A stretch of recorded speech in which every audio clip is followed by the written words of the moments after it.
मेरा प्रणाम। आशा करता हूँ सब अच्छे होंगे। मैं भगवान विष्णु और माता लक्ष्मी से प्रार्थना करता हूँ, हे विष्णु भगवान, हे माता लक्ष्मी, जो भी मेरा चैनल देख रहे हैं उनके बाल बच्चों को उनको हमेशा बनाए रखे। इसी कामना के साथ दोस्तों, मैं रंजीत सिंह बिष्ट आपका अपने चैनल पर स्वागत करता हूँ। जय श्री राम। के लिए इकट्ठा करते हैं, वो शहद करते हैं और उसी शहद की खोज में वो लोग गए हुए हैं। यहाँ पर कई समस्याएं ऐसी हैं जो बाबा मातंग के साथ आ जाती हैं और उन समस्याओं का समाधान बाबा मातंग कैसे करते हैं और उनका इन अध्यायों से क्या ताल्लुकात है, ये आपको पता लगेगा। आओ चलते हैं।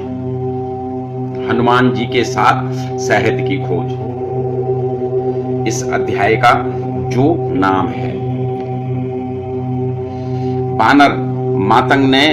बाबा मातंग ने बानर की गति से पहाड़ की चोटी से अपने गांव की तरफ का रास्ता तय किया और सुचेता विचेता इसी गति से नीचे उतरे जैसे कोई पत्थर गिर रहा हो। वे सब श्री हनुमान जी के आगमन की सूचना अपने कुटुंब को देने के लिए उत्कृष्ट थे। बाबा मातंग खुद को बहुत भाग्यशाली महसूस कर रहे थे। 41 साल पहले जब श्री हनुमान जी का मातंग समाज में आवागमन हुआ था, तब बाबा मातंग एक युवा थे।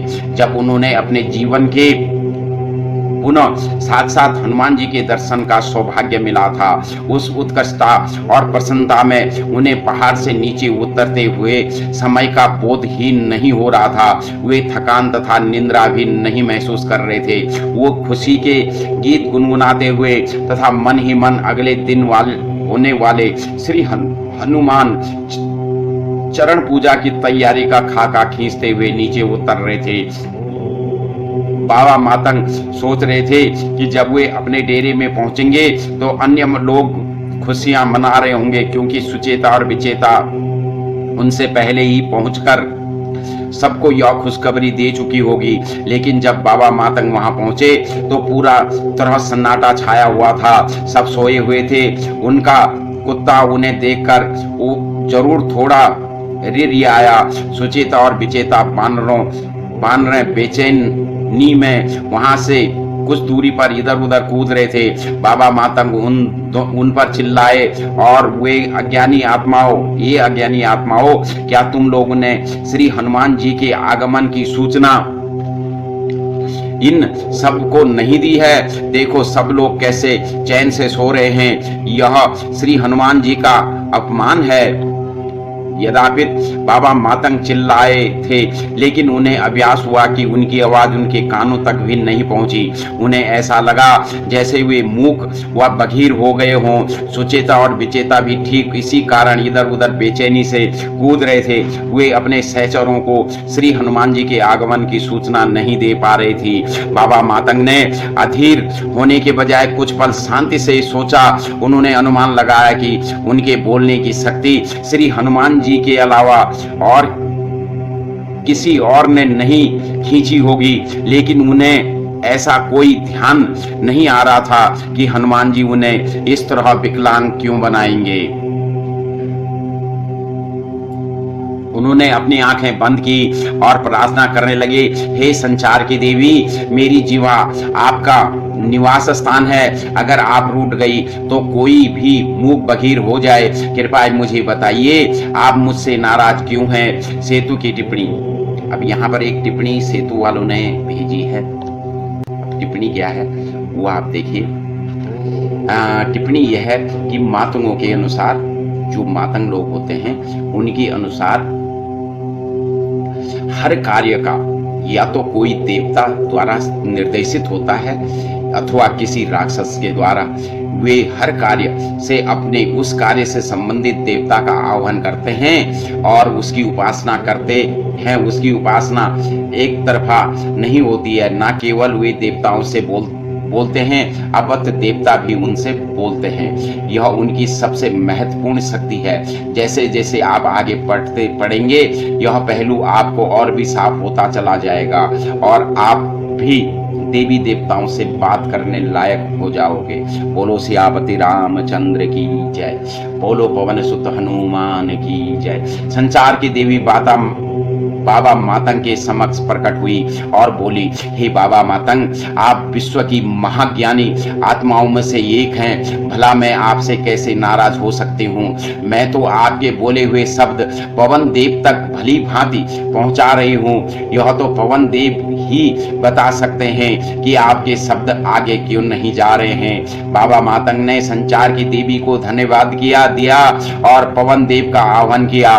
बाबा मातंग ने पवन देव से अपनी उपासना इस तरह आरंभ की, हे पवन देव, भगवान हनुमान आपके पुत्र हैं। वे 41 साल बाद मातंगों की इस भूमि पर पधारे हैं। मैं यह सूचना अपने समाज के अन्य सदस्यों को देना चाह रहा हूँ, लेकिन किसी कारण से मेरी आवाज मेरे कानों तक भी नहीं पहुँच रही है। आप ही जो शब्दों के संचार के माध्यम हैं, अगर आप हमारे शब्दों के एक दूसरे से दूसरे स्थान तक ले जाना बंद कर दें तो हम मूक और बधिर हो जाएं। कृपया हमें बताइए कि आप हमारे से क्यों क्रोधित हैं। पवन देव ने उत्तर दिया, बाबा मातंग, क्या आपको तनिक भी अभ्यास है कि आपने कुछ समय पहले अपनी आंखों से क्या देखा है। आप एक नासवर जीव हैं, आपकी एक दिन मृत्यु निश्चित है, लेकिन कुछ मिनट पहले आपने अपने नासवर शरीर की इंद्रियों के माध्यम से अनावसर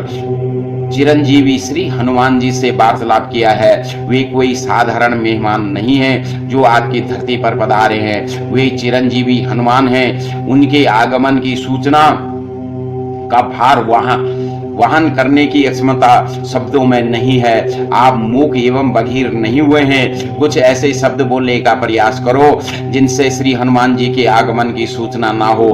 आप बखूबी बोल पाओगे वे शब्द, लेकिन आप हनुमान जी के आगमन के बारे में नहीं बोल सकते। श्री हनुमान जी मातंग समाज के सदस्यों के सामने स्वयं उपस्थित होंगे, तभी उनको सूचना मिलेगी।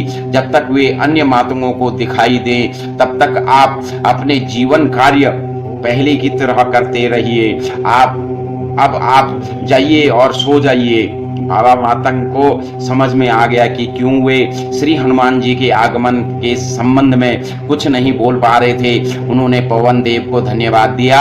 उन्होंने वहां उपस्थित बेचैन सुचिता और विचेता को भी इस बात से अवगत कराया कि वे मूक बधिर नहीं हुए हैं। उसके पश्चात बाबा मातंग ने हमेशा की तरह सोने से पहले अपने पैर और हाथ धोए। वे हमेशा दो पेड़ों के बीच में बंधी चद्दर को झूला बनाकर सोते थे। उन्होंने झूले में लेटे हुए आसमान की तरफ निहारा। आधी रात से ऊपर का समय हो चुका था। उन्होंने आंखें बंद की और निंद्रा देवी का आह्वान किया। वे निंद्रा देवी, मुझे क्षमा करें, हमारी धरा पर श्री हनुमान जी पधारे हैं और कल मुझे चरण पूजा की तैयारी करनी है। मैं यहाँ लेटकर केवल थोड़ी देर आराम करना चाहता हूँ, मैं सोना नहीं चाहता। कृपया मेरे मस्तिष्क में प्रवेश ना करें। निंद्रा की देवी बोली, हे बाबा मातंग, आप अभी अभी पहाड़ की चोटी से वापस आए हैं। थकान की राक्षसी ने आपके तन मन को जकड़ रखा है। अगर आपने मुझे आपके मस्तिष्क में प्रवेश नहीं करने दिया तो यह थकान की राक्षसी अपने भाई बंधु राक्षसों को भी आपके तन मन में डेरा डालने के लिए बुला लेगी। आपके तन मन को कुछ घंटे की निंद्रा की आवश्यकता है। बाबा मातंग मान गए। बोले, हे निंद्रा की देवी, कृपया मेरे मस्तिष्क में प्रवेश करें। सूर्योदय से कुछ समय पहले जागृत की देवी फिर से मेरे मस्तिष्क में प्रभाव करने आएंगे। तब तक मेरे मस्तिष्क को अपना घर बनाइए। इसके तुरंत बाद बाबा मातंग नींद में चले गए। सवेरे उन्होंने चरण पूजा की तैयारी आरंभ की। श्री हनुमान जी के पवित्र चरण की आराधना पूजा का स्थान पहले से ही निश्चित किया जा चुका था। हर सुबह बाबा मातंग कुछ अनुष्ठान करके उस स्थान को पवित्र करते थे। चरण पूजा में पवित्र होने वाले सामग्री उन्होंने पवित्र कुंड में रखी थी। मातंगों को मालूम था कि हनुमान जी का आगमन किसी भी समय आरंभ है। वे लंबे समय से जंगल से पूजा की सामग्री एकत्रित कर रहे थे। यहाँ पर दोस्तों मैं पूजा से संबंधित चीजें आपको नहीं बता रहा हूँ। पूजा की जो सामग्री उनने इकट्ठा करी थी या पूजा में जो सामग्री लगती है वो चीज़ें मैं आपको नहीं बता रहा हूँ। वो इसलिए कि इस अध्याय से उसका कोई सीधा संबंध नहीं है।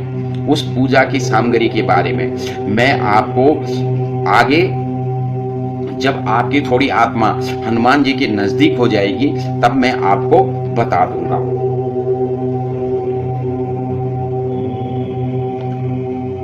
बाबा मातंग के शिष्य उर्वा, मातंग भी उनके साथ चरण पूजा के स्थान को पवित्र करने के अनुष्ठान में शामिल थे। उर्वा मातंग बाबा मातंग के लगभग हर कार्य में उसके साथ होते थे। उसकी उम्र यही कोई 20 से 30 वर्ष के बीच में है। बाबा मातंग के शरीर छोड़ने से पहले उर्वा को मातंगों के सभी अनुष्ठान सीखने हैं। उर्वा को अपने पूर्वजों की परंपरागत विरासत को आगे बढ़ाना है। वह बाबा मातंग का पुत्र नहीं है, उससे देवताओं ने बाबा मातंग का उत्तराधिकारी चुना है। जब बाबा और उर्वा मातंग चरण पूजा के स्थान को पवित्र करने का अनुष्ठान कर रहे थे तभी उर्वा ने कहा, आज सूर्य बहुत ही सौम्यता से चमक रहा है, हवाएं भी मंद हैं, बादल ऐसे लग रहे हैं मानो आकाश में फूल बिखेर रहे पड़े हों। ऐसा प्रतीत हो रहा है कि हनुमान जी हमारी धरती पर आ चुके हैं। बाबा मातंग उर्वा की तरफ देखकर मुस्कुराए। उन्होंने मन ही मन सोचा, तुम धन्य हो बालक, तुम्हारी इंद्रियां ईश्वर से जुड़ी हुई है, तुम उचित हो ही मेरे उत्तराधिकारी हो। बाबा मातंग ने उर्वा को कोई जवाब नहीं दिया और अनुष्ठान में लगे रहे। कुछ समय पश्चात उर्वा पुनः बोला, बाबा आज आप मौन क्यों हैं? आप क्या सोच रहे हैं? अनुष्ठान के मध्य में ज्ञान वार्तालाप हमारी संस्कृति का महत्वपूर्ण अंग है। हम पवित्र भूमि पर खड़े हैं। अगर आप श्री हनुमान जी के बारे में बोलेंगे तो वह मेरे लिए बहुत ज्ञानप्रद होगा। अगर बाबा मातंग श्री हनुमान जी के आगमन के विषय में बोलने की कोशिश करते तो वो मूक व बधिर प्रतीत होते अथवा उन्होंने पुरानी बातें छेड़ना उचित समझा। उर्वा 41 साल पहले जब श्री हनुमान जी इस धरती पर आए थे तो मैं तुम्हारी उम्र का था। उस समय उत्सव बहुत ही बड़े स्तर पर होता था। श्री हनुमान जी की पूजा में सभी 33 लाख देवता आते थे। दोस्तों, यहाँ पर हिंदू धर्म में 33 करोड़ देवता बताते हैं। यहाँ पर मैं थोड़ी सी आपको जानकारी दे देता हूँ कि आगे जब अध्याय आएगा तो आपको पता लग जाएगा कि धरती पर जब कलिक अवतार होता है, यानी कि कलिक अवतार होता है, तो उस समय क्या होता है कि जो लोग मान जाते हैं, जिनको ये ज्ञात हो जाता है कि भाई हाँ हमें मोक्ष लेना है और वो मोक्ष के लिए तैयार हो जाते हैं या मान जाते हैं, तो वो कहलाते हैं सुर। और जो अपनी मूर्खता के कारण नहीं इस संसार को छोड़ना चाहते हैं या इस संसार से उनका मोह खत्म नहीं होता है तो वो बन जाते हैं वो असुर। तो इस धरती पे जो धरती रह जाती है उसमें 33 करोड़ सुर रह जाते हैं और जो 33 करोड़ असुर हैं उनको असुर लोक में कैद किया जाता है। वो आगे का जब अध्याय आएंगे तो आपको पता लग जाएगा। बहुत बड़ी मात्रा में फल एवं मावजे देवताओं को अर्चित की जाती थी, लेकिन इस बार तो हम खुद जीवन के लिए संघर्ष कर रहे हैं। जंगल छोटे हो गए हैं, फल और मावजे उगने के लिए अब जमीन भी नहीं बची है, हर चीज का अभाव है। इन अज्ञानी और अहंकारी जंगल के से बाहर रहने वाले लोगों ने हमारी जमीन को हड़प लिया है। हमारे अनुष्ठान अब मात्र प्रतीकात्मकता तक सीमित रह गए हैं। उर्वा खुश था कि वार्तालाप शुरू हो गया है। बोला, बाबा मैं 41 साल आगे की सोचकर परेशान हूँ। 41 साल बाद मैं आपकी उम्र का हो जाऊंगा। उस समय मैं बाबा मातंग कहलाऊंगा। सारे जंगल खत्म हो जाएंगे। मावजे और फल उगाने के लिए एक हाथ जितनी भी जमीन नहीं होगी। क्या उन हालतों में श्री हनुमान जी हमारी धरा पर आएंगे? मुझे तो लगता है कि अभी इसका उनका आखिरी बार आगमन होगा। बाबा मातंग को उर्वा के मुख से ये शब्द सुनकर बहुत पीड़ा हुई। वे बोले, इससे पहले कि ऐसी कोई परिस्थिति आए, यह संसार ही नष्ट हो जाएगा। हम मातंग भविष्य में नहीं जीते हैं, हमारा इतिहास वैभवशाली है और हमारा भविष्य भी समय के अंत तक वैभवशाली रहेगा। उर्वा वार्तालाप की ओर जारी रखना चाहता था, लेकिन अनुष्ठान समाप्त हो गया था। उसके बाद सभी मातंगों ने सदियों से चली आ रही दैनिक हनुमान पूजा की विधियां समाप्त की। उसके पश्चात सभी मातंग भोजन के लिए एक साथ बैठे। भोजन करते समय भी ज्ञानप्रद वार्तालाप हुआ। उसके बाद उन्होंने अपना दिन का कार्य विभाजित किया। बाबा मातंग, उर्वा और 2 मातंगों को शहद की तलाश का कार्य मिला। भोजन के पश्चात सभी मातंग अपने अपने कार्य में लग गए। बाबा मातंग और उर्वा अन्य 2 मातंगों ने आवश्यक चीजें लेकर शहद की खोज के लिए यात्रा आरंभ की। गांव से ठीक बाहर उन्होंने देखा कि 3 लोग बानरों को फल खिला रहे थे।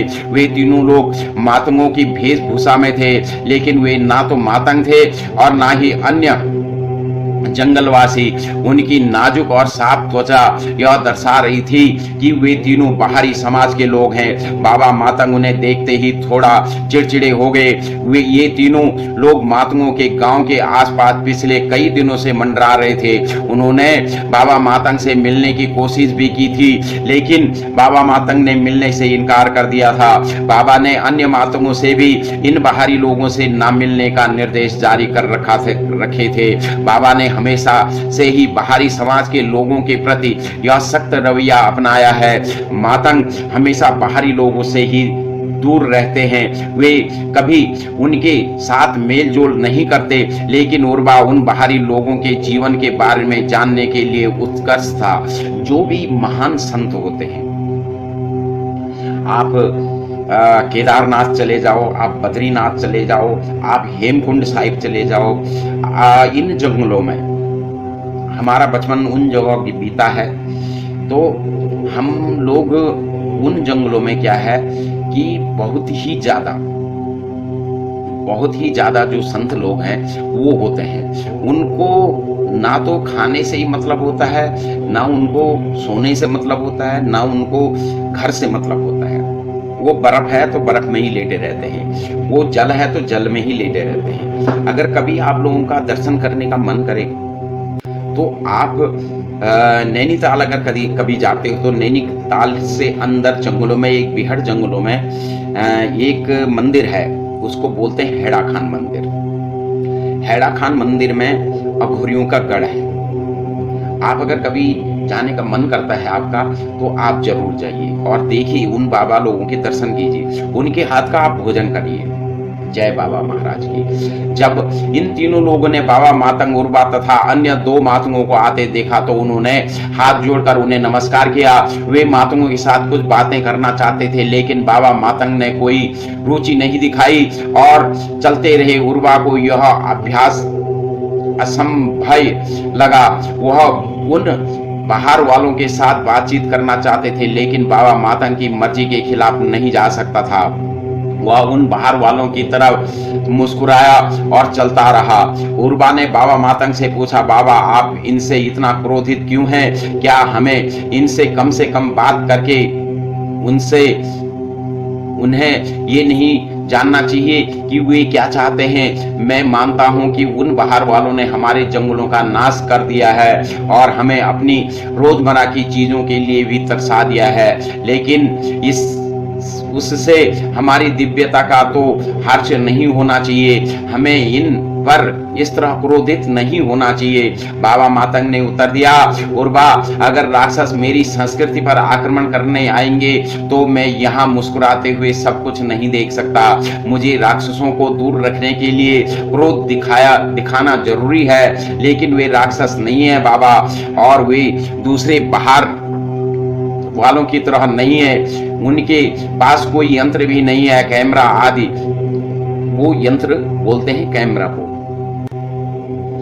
वे हमारी रीति के अनुसार ही वस्त्र पहने हुए हैं। उर्वा ने अपनी दृष्टि से बाबा मातंग को समझाने की कोशिश की, लेकिन बाबा मातंग बाहर वालों के संबंध में कोई वार्तालाप नहीं करना चाहते थे। उन्होंने अपने अंतिम शब्द कहे, उर्वा, जंगलवासी जैसे वस्त्र पहनने से कोई जंगलवासी नहीं हो जाता है। सत्य यह है कि बाहरी समाज के लोगों के मस्तिष्क में लालच का राक्षस रहता है। वे लोग प्रकृति के शत्रु होते हैं। उन्होंने अपने लोभ के लिए जंगलों को काट डाला है।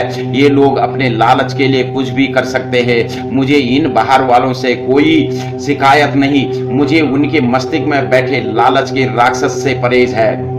यहाँ पर सेतु की एक टिप्पणी है,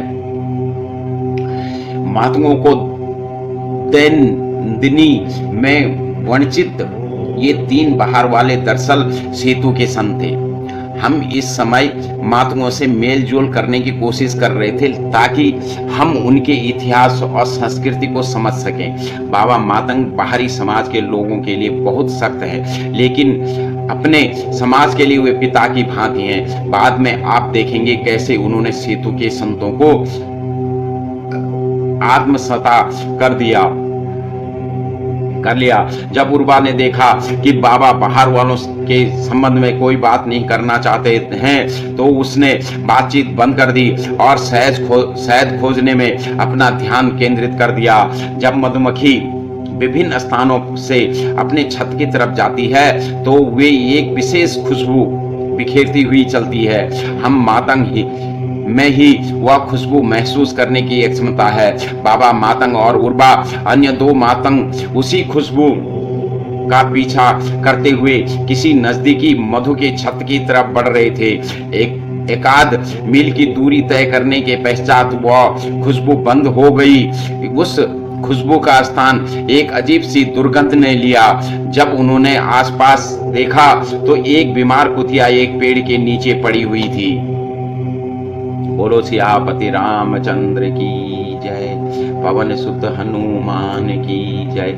ओहो, बाबा मातंग के मुख से पीड़ा का आह निकल पड़ी। ये कुतिया के नजदीक आकर बैठे और बोले, मैंने हाल ही में किसी जीव को इतना तड़पते हुए नहीं देखा है। उर्वा भी नजदीक बैठ गया और बोला, बाबा, हमें शीघ्र ही इसको बचाने के लिए कुछ करना होगा। बाबा मातंग ने अन्य 2 मातंगों को जंगल से जहरीली जड़ी बूटियां और जल लाने के लिए भेजा ताकि जहरीली जड़ी बूटियों से कीड़ों को बाहर निकाला जाए। वे दोनों मातंग बाबा के निर्देश अनुसार बूटियां व जल लाने निकल गए। बाबा मातंग ने चिकित्सा के देवता का आह्वान किया, हे जुड़वा देवता, कृपया मेरे मस्तिष्क को अपना घर बनाइए ताकि मैं इस प्राणी की चिकित्सा कर सकूं। फिर उन्होंने उर्वा की ओर मुड़कर कहा, उर्वा, हम अपने गांव से मधु की खोज में निकले थे। हमें नहीं भूलना चाहिए कि यह हमारा प्राथमिक कार्य है। तुम इस प्राणी की चिंता मत करो, इसकी चिकित्सा मेरी जिम्मेदारी है। तुम मधु की खोज में जारी रखो। अब तुम्हें मधु मिल जाए तो ध्वनि संदेश भेजकर हमें भी सूचित करो। उर्वा मधु की तलाश में निकल पड़ा और बाबा मातंग अपनी आंखें बंद करके उस कुतिया की आत्मा से संपर्क साधने लगे ताकि आत्मा कुतिया का शरीर छोड़कर तब तक न जाए जब तक औषधि और जल न आ जाए। उन्होंने प्रार्थना की, हे आत्मा, अपनी इस कुतिया की देह को बनाए रखो। जब मेरा साथी औषधि ले आएगा तो मैं इन घावों को ठीक कर दूंगा। आपकी यह देह पुनः स्वस्थ हो जाएगी। लेकिन 2 मातंग जो औषधि लाने गए थे वे बहुत समय पश्चात भी वापस नहीं लौटे। बाबा ने खड़े होकर उन्हें जोर से पुकारा, हे मातंगो, तुम लोग कहाँ हो? क्या तुम्हें औषधि मिल गई है? इतना विलंब क्यों है? लेकिन 2 मातंग जो औषधि लाने गए थे वे बहुत समय पश्चात भी कोई जवाब नहीं आया। बाबा मातंग ने जंगल के पक्षियों से आग्रह किया कि वे उनको संदेश उनके बिछड़े हुए 2 मातंग साथियों तक पहुंचाए। पक्षियों ने चहचहाना शुरू किया। एक पक्षी से दूसरे पक्षी तथा दूसरे से तीसरे पक्षी तक संदेश पहुंचा और अंत में दोनों मातंगों का पता लग गया। पक्षियों ने सूचना दी कि उन 2 मातंगों के साथ कुछ असाधारण घटित हो रहा है। वे दोनों करीब 1.5 मील दूर या तो मरे हुए पड़े हैं या अचेत हैं। बाबा मातंग यह सुनकर चकित रह गए। वे उस स्थान की तरफ तुरंत दौड़े चाहते थे, लेकिन कुतिया को भी इस हालत में छोड़कर जाना उन्हें उचित नहीं लगा। उन्होंने उर्वा को जोर से पुकारा, अरे उर्वा, उर्वा, लेकिन अब भी कोई जवाब नहीं आया। फिर से पक्षियों की सहायता ली, लेकिन वे भी उर्वा का पता नहीं लगा सके। यह बाबा मातंग के लिए 3 तरफा त्रादी थी। पहला, उसका शिष्य उर्वा कहीं गुम हो गया था। दूसरे 2 मातंग जंगल में कहीं अचेत पड़े हुए थे, और तीसरा, एक कुतिया मौत के कागार पर थी और बाबा मातंग बेबस थे। चाहे वो एक आवारा कुत्ता हो या उनका अपना पुत्र, एक मातंग जंगल के सब प्राणियों से सामान्य रूप से प्रेम करता है। बाबा मातंग के लिए उस कुतिया को उस हालत में छोड़कर जाना आसान नहीं था। उन्होंने ऐसा लग रहा था जैसे वे अपने पुत्र को मृत्यु शैया पर छोड़कर जा रहे हों, लेकिन अन्य कोई रास्ता नहीं था। बाबा मातंग ने कुतिया की आत्मा से क्षमा मांगी और उस स्थान की तरफ दौड़े जहां 2 मातंग बेहोश पड़े थे। पक्षियों ने चहचहाते हुए बाबा मातंग को रास्ता दिखाया। जब वे उस स्थान पर पहुंचे तो सबसे पहले उसकी नजर वहां पड़ी हुई उन दवाइयों पर पड़ी जो उन्होंने मातंगों से मंगाई थी। उन औषधियों के पास पानी का पात्र भी पड़ा हुआ था। वहीं पर 2 मातंग बेहोश पड़े हुए थे। बाबा मातंग ने उनका निरीक्षण किया तो पता चला कि उन्हें किसी विषैले सिरसर्प ने काटा है, यानी कि सांप ने काटा है। उन्होंने अपनी कुल्हाड़ी से मातंगों के शरीर के उन स्थानों पर चीर लगाई जहां पर सिरसर्प ने उन्हें काटा था। वहां से जहर चूसकर बाहर निकालने की प्रतिक्रिया आरंभ की, लेकिन खून अंदर नसों में पहुंच चुका था। बाबा मातंग को ज्ञात हुआ कि अगर शीघ्र ही उन मातंगों की नसों में विष औषधियां नहीं दी गई तो उनकी मृत्यु निश्चित है। क्या भीषण विपदा थी!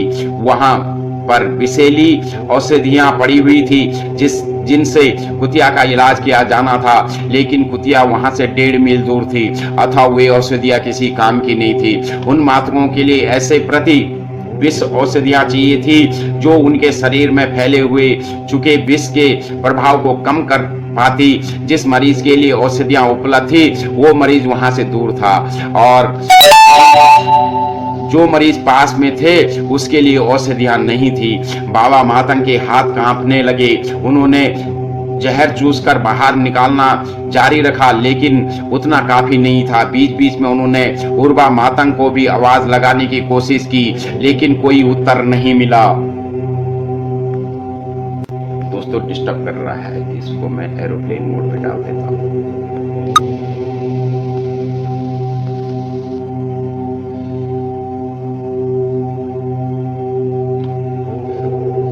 बाबा मातंग जानते थे कि झील के दूसरे किनारे पर प्रीति विष औषधि मिल सकती थी, लेकिन उन 2 मातंगों को इस हालत में छोड़कर जाना खतरनाक था।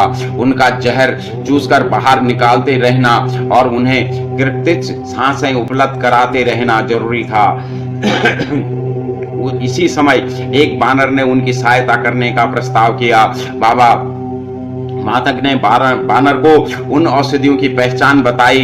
बानर तुरंत औषधियां लाने के लिए झील के दूसरी तरफ चला गया।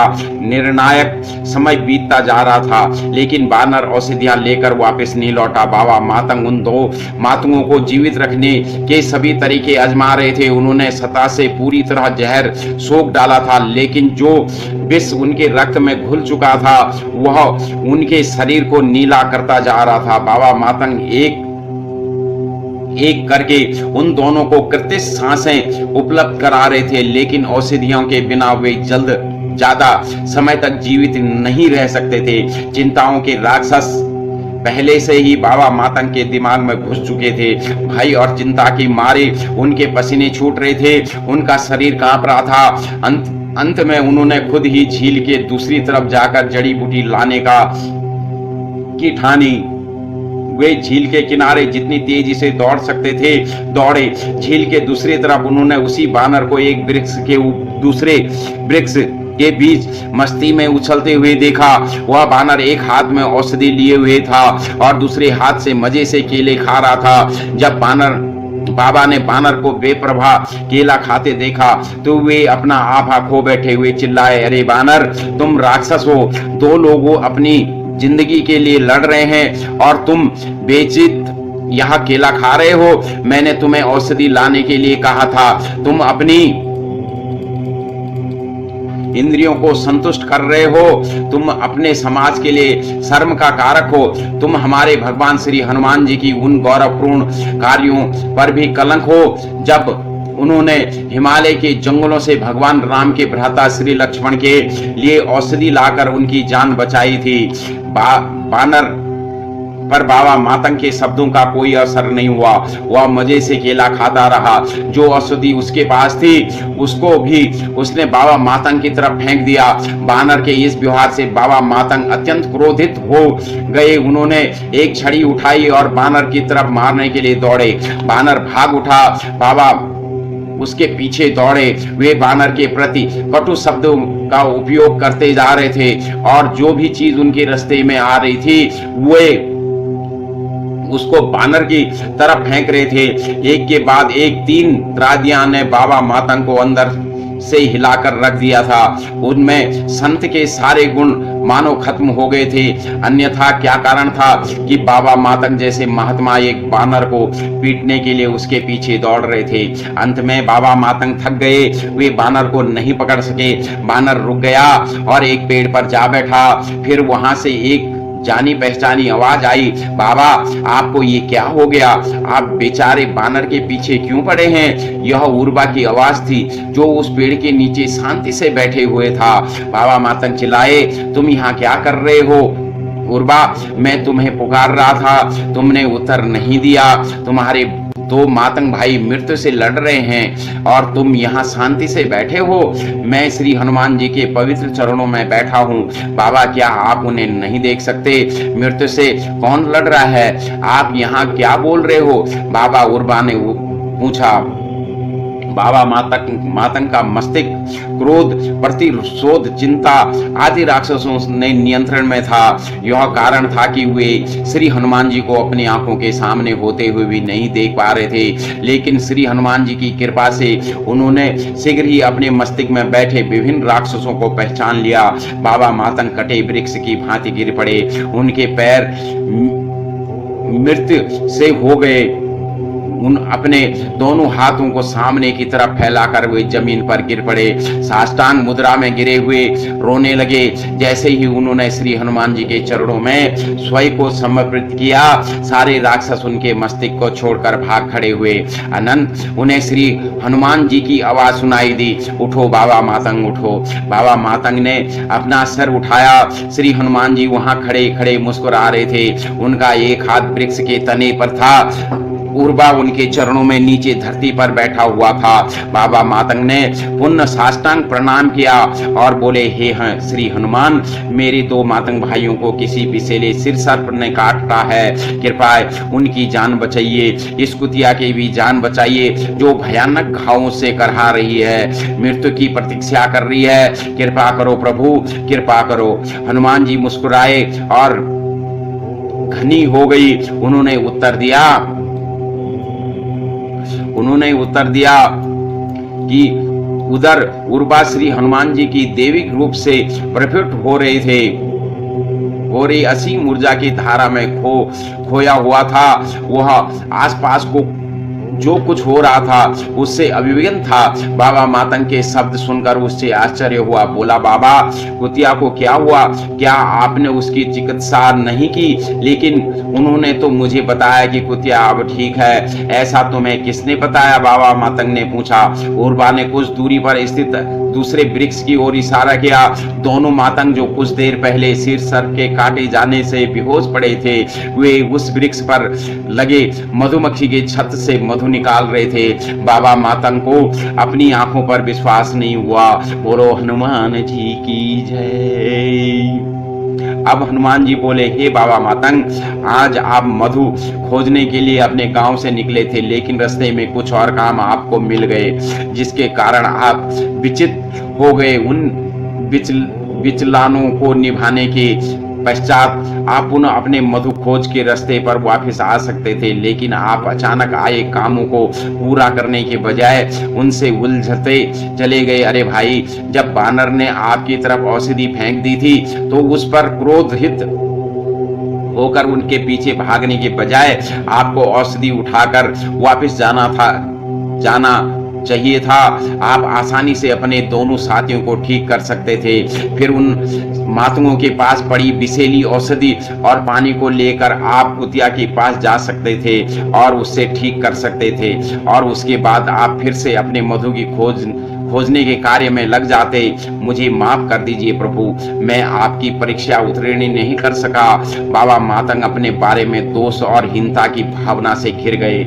आपने कुछ नहीं किया बाबा मातंग, आपके कार्य राक्षसों द्वारा नियंत्रित किए जा रहे थे। क्रोध के राक्षस ने आपको बानर का पीछा करने के लिए प्रेरित किया, आप भटक गए। भगवान हनुमान जी ने उत्तर दिया, लेकिन राक्षसों ने मेरे शरीर के माध्यम से जो कार्य किए हैं, मैं ही उसके लिए जिम्मेदार हूं प्रभु। बाबा मातंग बोले, हम मनुष्य कुछ नहीं करते, हमारे कार्य या तो देवताओं द्वारा निर्देशित होते हैं या राक्षसों द्वारा। देवताओं द्वारा निर्देशित एक कार्य हमें मोक्ष की तरफ एक कदम नजदीक ले जाता है, लेकिन राक्षसों द्वारा नियंत्रित कार्य हमें मोक्ष से 10 कदम और पीछे की ओर ले जाता है। स्वभाव रूप से ही हनुमान जी मुस्कुरा रहे थे। कुछ क्षण पहले जो बाबा मातंग का साधारण मनुष्य की भांति रो रहे थे, अब वे विद्वतापूर्ण बातें कर रहे थे। हनुमान जी शरारत के लहेज में बोले, लेकिन बाबा मातंग, आपके मस्तिष्क में राक्षसों ने कैसे डेरा डाला? भला आप तो मातंग हैं और मातंगों में भी श्रेष्ठ। बाबा मातंग, कैसे आए क्रोध और प्रतिशोध के राक्षस आपके मस्तिष्क में? बाबा मातंग बोले, परिस्थिति पर भी बहुत कुछ निर्भर करता है प्रभु। मैं तो परिस्थिति भूलैया में भटक गया था, परिस्थिति दूसरे में बदलता चला गया। कोई भी चिंतित हो सकता था अगर, और जब चिंता नाम का राक्षस मस्तिष्क में आ बैठता है तो अन्य राक्षस अपने आप आ जाते हैं। क्रोध, प्रतिशोध और भय के राक्षस परिस्थितियों के कारण आ घुसते हैं। भगवान हनुमान जी ने पूछा, तो आपके मन में उन लोगों के प्रति कटु भावना क्यों है जो जंगल से बाहर रहते हैं? उनके मस्तिष्क में लालच और स्वार्थ का राक्षस भी तो परिस्थितियों के कारण कुंडली मारे हुए बैठ हो सकता है। क्या आपने ऐसे सोचा? उर्वा, जो यह वार्तालाप बड़ी तमन्ना और जिज्ञासा से सुन रहा था, वह बीच में ही बोल पड़ा। मासूम उच्चारण में बोला, हे प्रभु हनुमान जी, मैं भी ऐसा ही सोचता रहा था। जन्म के समय तो हर मनुष्य एक समान ही होता है। स्वयं बाबा मातंग ने मुझे सिखाया है कि आत्मा मोक्ष प्राप्त करने के लिए देह धारण करती है। अगर मनुष्य का हर कार्य देवताओं द्वारा निर्देशित हो तो मोक्ष प्राप्त होता है। हम मातंग यहाँ एकांत में शांति से रहते हैं, लेकिन जंगल से बाहर के लोग उथल पुथल भरे माहौल में रहते हैं। यही कारण है कि हमारे ज्यादातर कार्य देवताओं द्वारा निर्देशित होते हैं, किंतु उनके कार्य स्वार्थी और लालच के राक्षसों द्वारा निर्देशित होते हैं। लेकिन वे लोग भी आपके भक्त हैं। मैंने उन 3 मनुष्यों के हाथ में आपकी और भगवान राम की मूर्ति देखी है। मैंने उनके चेहरे पर दिव्यता के दर्शन किए हैं। मैं भी बाबा मातंग को कह रहा था कि हमें उनसे इतना कठोर से व्यवहार नहीं करना चाहिए। हे प्रभु, अगर आप चाहते कि हम मातंग उन लोगों के साथ मेल जोल करें तो हम करेंगे। मैं आपके भक्तों के प्रति इतना कठोर व्यवहार करने के लिए आपसे क्षमा मांगता हूं। मैं उन्हें हमारे दैनिक कार्यों में सम्मिलित होने का निमंत्रण दूंगा। मैं उनके द्वारा चरण पूजा के लिए दी जा रही भेंट भी स्वीकार करूंगा। बाबा मातंग ने दोनों हाथ जोड़कर कहा। भगवान हनुमान जी ने यह वार्तालाप इन शब्दों के साथ समाप्त किया कि हे बाबा मातंग, मैं आपको अपना एकांत त्यागने के लिए नहीं कह रहा हूं। आपने समाज के लिए पिता स्वरूप होने के नाते आपका कठोर व्यवहार उचित भी है। अभी सभी मातंग अपने जीवन में मोक्ष प्राप्त करते हैं क्योंकि उन्हें इस शांत एकांत अनुकूल वातावरण में अपना जीवन साधना का अवसर मिलता है। यह आपका कर्तव्य भी है कि आप इस अनुकूल वातावरण की रक्षा करें, लेकिन बदलते समय में आपको हर वस्तु को पूर्णता के अपेक्षित में देखना चाहिए। देवियों योजनाएं और आपका मस्तिष्क अक्सर होने चाहिए। आपका हर निर्णय आपके अनुभवों के आधार पर होना चाहिए, जिससे आज के अनुभव भी सम्मिलित हों। बाबा मातंग और उर्वा बाद में मधु इकट्ठा करने के अपने कार्य में लग गए। इस घटना के बाद 4 मातंग, उर्वा और अन्य 2 जो मधु की खोज में आए थे, और 3 वानर सुचेता, विचेता और उनका बालक को श्री हनुमान जी के आगमन का बोध हो गया था। इसी वार्तालाप के साथ हनुमान जी का ये अध्याय यहीं पूर्ण होता है। दोस्तों, अभी तो हनुमान जी का आगमन ही हुआ है।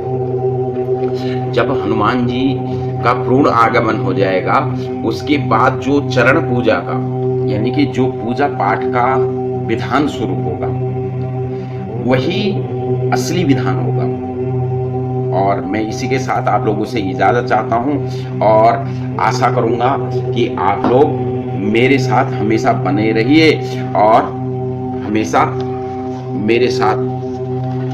मेरे को अपना सहयोग दीजिए और मेरे चैनल को सब्सक्राइब कीजिए। ऐसा ज्ञान पाने के लिए मैं आपको ये 105 अध्याय सारे के सारे आपको प्रदर्शित करूंगा, आप तक पहुंचाऊंगा। इसी कामना के साथ मैं रंजीत सिंह बिष्ट आपसे इजाजत चाहता हूं। जय श्री राम, जय जय हनुमान की जय।